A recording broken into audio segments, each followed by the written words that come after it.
Bonjour.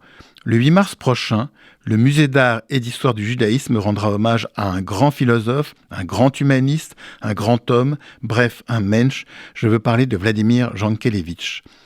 Cet événement est lié à la parution d'une biographie qui promet d'être passionnante, écrite par une de ses proches, Françoise Schwab. On connaît Vladimir Jankélévitch comme un des grands philosophes du XXe siècle, mais c'est une de ses autres passions que j'aimerais évoquer, son grand amour de la musique. Beaucoup de livres consacrés par Jankélévitch à la musique classique ont déjà été édités, ainsi sa biographie exemplaire de Maurice Ravel. Françoise Schwab, sa biographe, a fait paraître avant cette biographie plusieurs ouvrages réunissant des écrits inédits du philosophe consacrés à la musique. Vladimir Jankélévitch est mort en 1985. Françoise Schwab, qui était une amie, fut chargée de trier ses papiers après sa mort dans son appartement du Quai aux Fleurs à Paris.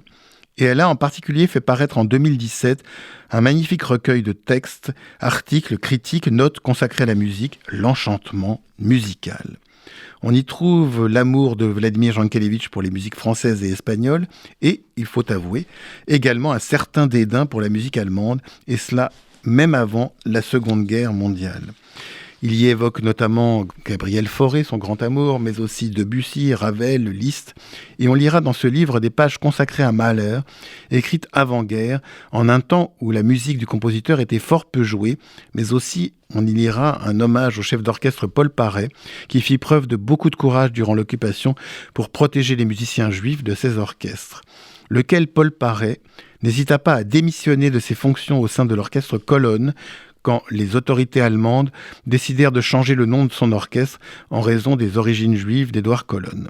Ce qui frappe quand on lit ce livre, l'enchantement musical, est l'écriture à la fois si belle, si précise et dénuée de toute pédanterie de Vladimir Jankélévitch.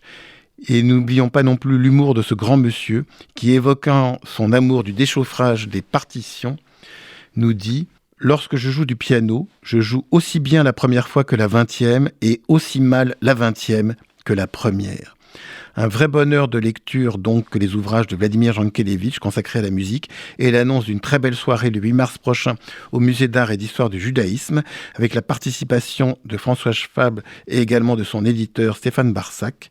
En attendant, j'aurai le plaisir de vous retrouver dimanche prochain pour une nouvelle interview. Merci pour votre écoute, bonne journée sur RCJ.